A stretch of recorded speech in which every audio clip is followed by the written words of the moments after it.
Bueno, os estaba comentando que decía ingenieros que juventud y senectud se tocan.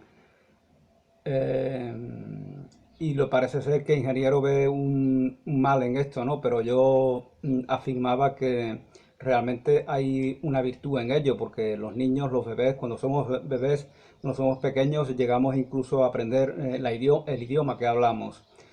Y en el común de las personas se da que no hay, durante todo el resto de su vida, no se tiene esa receptividad que nos capacite para aprender un segundo idioma. Por lo tanto, los niños no son tan torpes, no son tan tontos como algunos pensadores materialistas de nuestro tiempo quieren hacernos creer.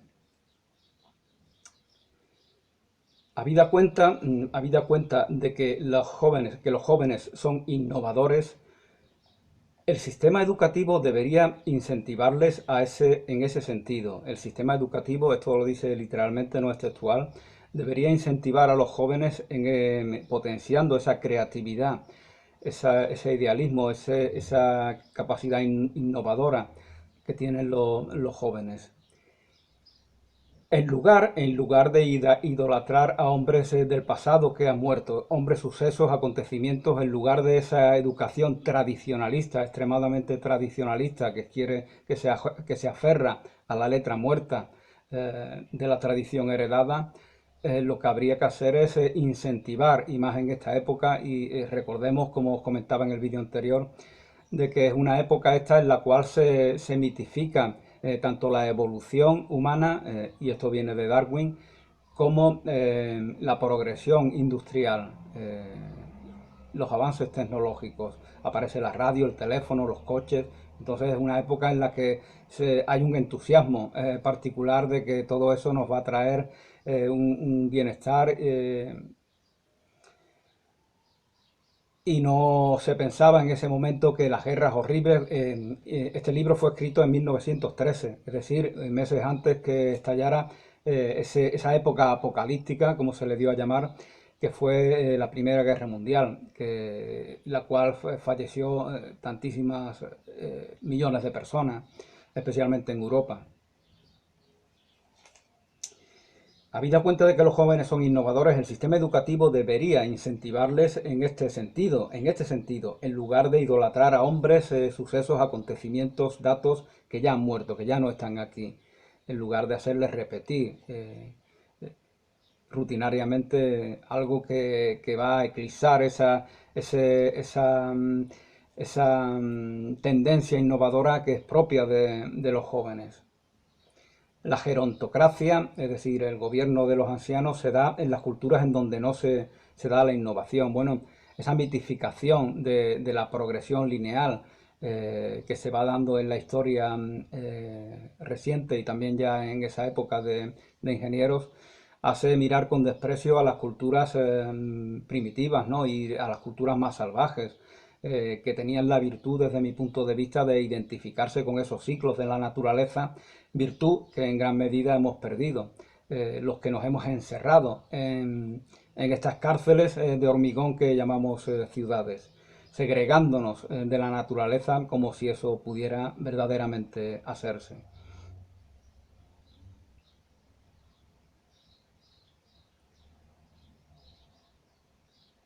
Y tiene razón en que efectivamente esa vida integrada en la naturaleza no busca una progresión lineal, sino que busca el goce, el disfrute, sin que se vaya progresando en ningún sentido. Pero ¿para qué sirve? Hay que preguntarse para qué queremos el progreso si inventamos armas que destruyen la vida de millones de personas, coches que atropellan a infinidad de inocentes cada día, aviones que se estrellan y matan a personas en bombas. Realmente ya llega un momento en el que no nos queda otra que cuestionarnos para qué queremos esta progresión industrial y tecnológica, si la vamos a usar para destruir, si no nuestro planeta, si a nuestra propia especie. No hay vejez santa, ni heroica, ni genial. Insiste Ingenieros en este menosprecio que tiene con respecto a los ancianos, y no ve genialidad, ni ve heroicidad, ni ve santidad en ellos. porque para él, lo repite una y otra vez, hay tres caminos. Para aquellos que no son mediocres, tienen ante sí tres vías para transitar: la vía de la santidad, el camino místico, el camino religioso, el camino espiritual; la vía de la heroicidad, el camino del guerrero; el camino del protector, el camino del vigilante, el camino del policía; y la vía de, y la vía de la genialidad, que es el camino del artista, del poeta, del compositor, etcétera. Y también otra de las cosas que repiten Ingenieros es su admiración por tres figuras que fueron mártires de toda la humanidad. Son Sócrates, al que se le hizo beber la cicuta; Jesucristo, al que se le crucificó; y Giordano Bruno, al cual se le quemó en la hoguera. Esas tres personas simbolizan, personifican eh,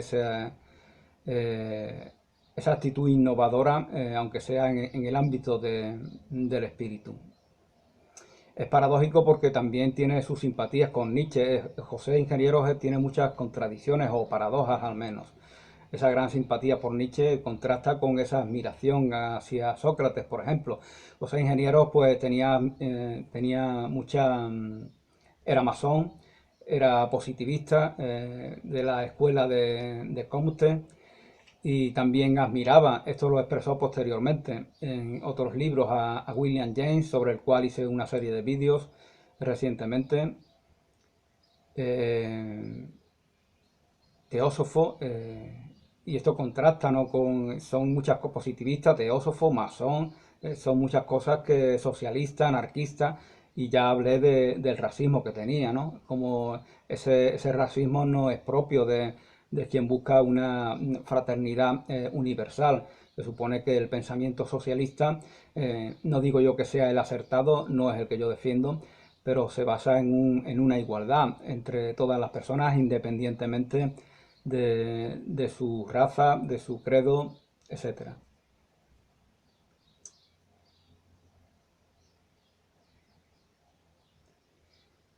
El genio se abstrae, el alienado, el loco se distrae.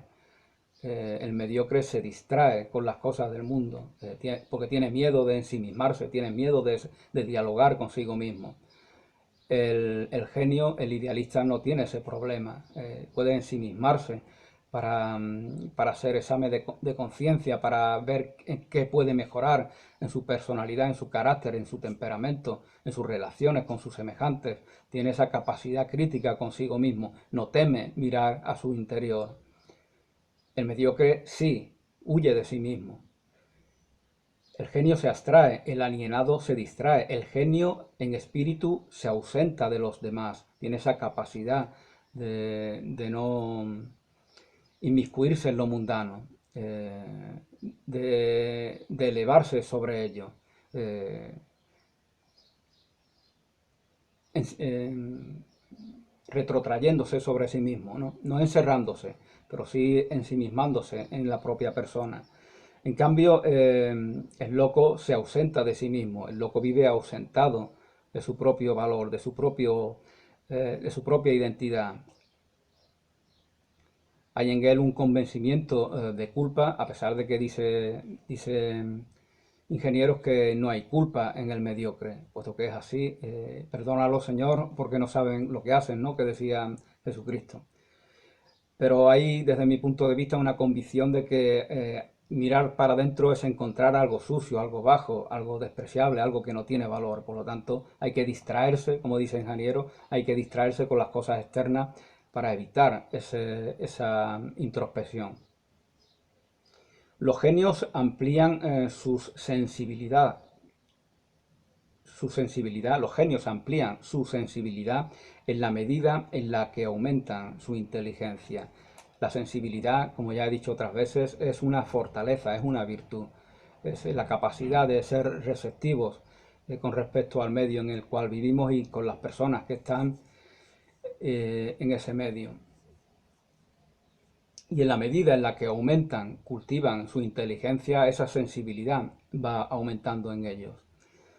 Bueno, pues esta ha sido, luego también habla ingenieros mucho sobre Sarmiento, sobre otros personajes de Argentina y se explaya mucho más sobre otras cosas, pero de momento yo doy término a esta reflexión personal sobre el libro de José Ingenieros, El hombre mediocre. Gracias y hasta una nueva oportunidad.